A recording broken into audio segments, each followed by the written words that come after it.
Social study Pradeep channel में आपका स्वागत है। चलते हैं प्रयागराज महाकुंभ में। 144 वर्षों के बाद ये महाकुंभ लग रहा है। महाकुंभ का मेला जब बृहस्पति देवग्रह वृष राशि में रहते हैं और सूर्य मकर राशि में होते हैं। खास रूप से देखा जाए ज्योतिष की दृष्टि से तो ज्योतिष में काल मापनी का सबसे बड़ा महत्वपूर्ण ग्रंथ है। एक विद्या है, एक शास्त्र है, एक विधा है जिसमें हम काल को ही महत्वपूर्ण से पहचानने की कोशिश करते हैं।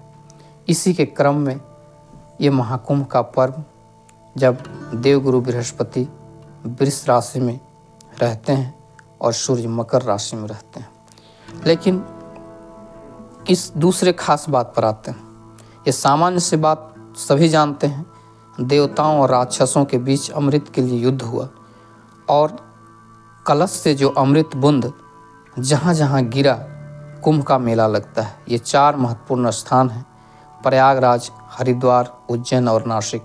उससे भी खास बात यह है कि चारों के चारों जगह शिव स्थल है। शिव, विष और अमृत बड़ा है विचित्र संयोग है। शिव वो शक्ति हैं जो विष को भी अमृत बनाते हैं। कुंभ मेला में स्नान पाप को धोने एवं आध्यात्मिक गुण प्राप्त करने का अवसर है। यह मेला निश्चित अंतराल में लगता है। महाकुंभ में प्रयागराज में स्नान से पुण्य की प्राप्ति होती है, मोक्ष की प्राप्ति होती है। परंतु खास तो यह है कि इस मेला में साधु संतों की खास जमावड़ा है, परंतु ईश्वर की खोज या चिंतन का कोई स्थान नहीं, क्योंकि अमृत तो ईश्वर के पास है। हर व्यक्ति, हर योगी बस मोक्ष प्राप्ति पर लगे हैं, पर ये मोक्ष और ये अमृत उन्हें प्राप्त होगा कि नहीं होगा ये तो ईश्वर ही जानते हैं। सम्मेलन का सही उपयोग साधना और ईश्वर की अनुभूति की खोज की प्रामाणिकता का सम्मेलन होता तो भारत के लिए एक महान अवसर होता। भारत ईश्वर, ज्ञान, शांति पर विश्वास करने वाला देश है। दीक्षित होना, सन्यासी होना और ईश्वर की अनुकंपा प्राप्त करना, उसकी अनुभूति, दोनों में बहुत बड़ा अंतर है। योगी योगानंद जी के गुरु युक्तेश्वर जी ने शरीर छोड़ने के बाद जब बॉम्बे में योगानंद जी एक होटल में बड़ा ही दुखी भाव में थे, तो उनके गुरु युक्तेश्वर जी ने सशरीर उपस्थित होकर उन्हें बहुत सारी चीज़ों के बारे में बताया। उन्होंने इस बात का प्रामाणिकता दिया कि मृत्यु के बाद भी मृत्यु नहीं है, उसके बाद भी कुछ और है, अलग जीवन है जो मृत्यु के परे है। परंतु ये तो उनका व्यक्तिगत अध्ययन था, ये अनुभूति उनकी व्यक्तिगत थी, सामूहिक नहीं थी। इतना बड़ा भव्य आयोजन है जहाँ पर सिद्ध और संतों का जमावड़ा है। काश सामान्य लोगों को भी कुछ समझने एवं देखने का अवसर प्राप्त होता, क्योंकि ये तो एक सिद्ध क्षेत्र बन जाता है सिद्धों के आगमन से। ऐसा सिद्ध संतों की कृपा से हो सकती है, लेकिन ये होगा कैसे? कृपा तो होनी चाहिए, लेकिन होगा कैसे? लोग ऐसा चाहते कहाँ हैं? यह महाकुंभ का पर्व हमें स्वयं को खोजने का संदेश दे रहा है, और यह खोज केवल ध्यान, तपस्या, साधना से ही पाई जा सकती है। काश ऐसा कुछ हो पाता जब धर्म पंथ समाप्त हो जाते, केवल ईश्वर ही शेष रह जाते, अमृत कुंभ का पता चल जाता, क्योंकि ईश्वर ही तो अमृत है। ईश्वर की खोज एक बहुत बड़ा खतरनाक और बहुत बड़ा ही एक बड़ा कदम है। इससे बड़ा खतरनाक और कोई कदम नहीं हो सकता है ईश्वर की खोज करना। शायद इसमें कोई कदम न रखे, यही सबसे अच्छा होगा, लेकिन कोई कदम रखे तो भी अच्छा ही होगा। एक कथा सुनते हैं ईश्वर की खोज में। एक परिवार था, बड़ा ही संपन्न परिवार था।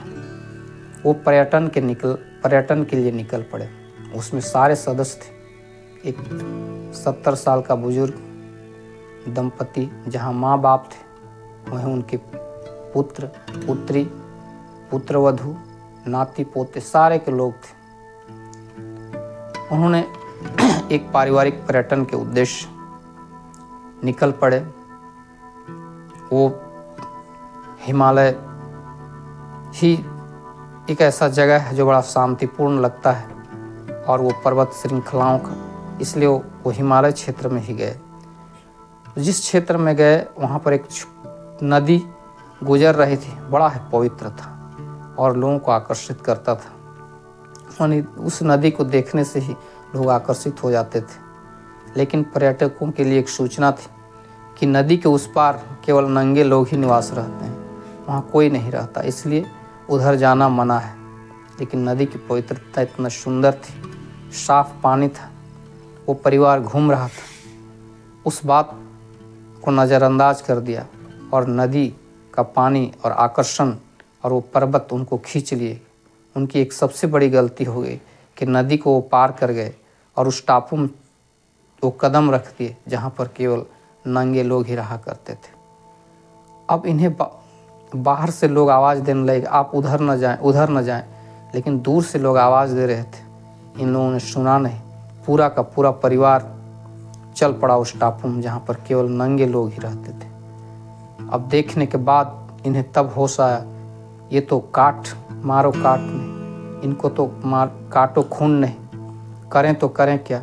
सारे लोगों ने इन लोगों को पकड़ लिया।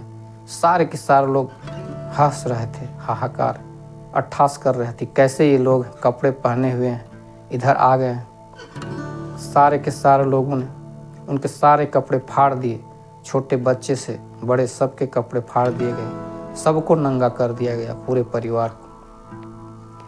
ये परिवार किस दुर्दशा से गुजर रहा था आप इसका अनुमान लगा सकते हैं। जब ये परिवार में जहाँ एक 70 साल का बुजुर्ग और एक जहाँ 16 साल की बच्ची, वहीं पर पुत्र वधू, वहीं पुत्र बच्चे, सारे के आंख बंद हो गए।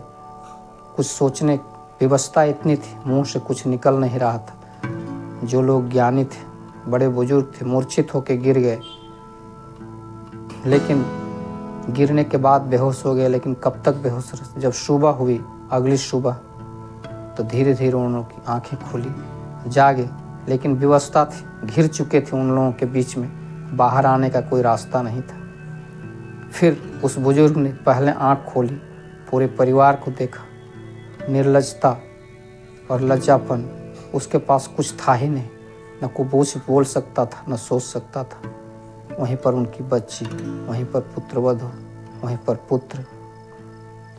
फिर पुत्रवधू आँख खोलती, आँख खुलेगा भी तो कैसे? इस प्रकार का दुर्भाग्य शायद होना सबसे बड़ा जीवन का। मनुष्य मर जाए लेकिन ऐसा जीवन ना आए। पर ये सारी चीज़ें हुई। सारे लोग अंततः एक दूसरे को देखते, क्योंकि देखने के सिवा कोई चारा नहीं था। भूख थी, तड़प थी, भोजन मिला उन नंगे लोगों के द्वारा।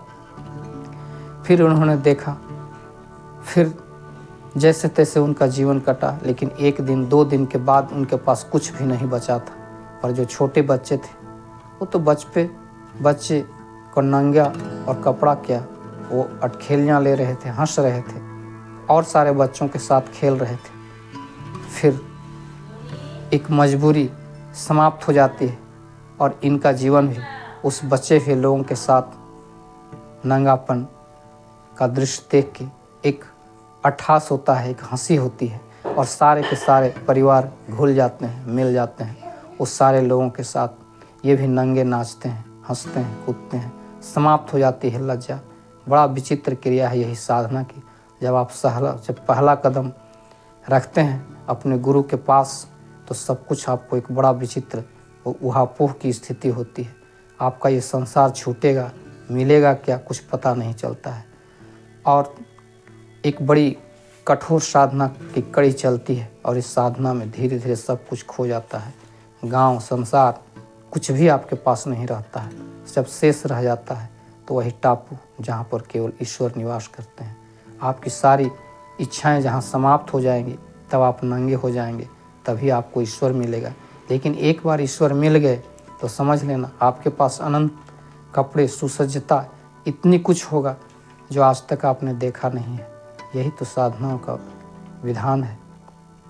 इसे इतिहास से नहीं जाना जा सकता, इसे भूगोल से नहीं जाना जा सकता, इसे तो केवल साधनाओं से ही जाना जा सकता है।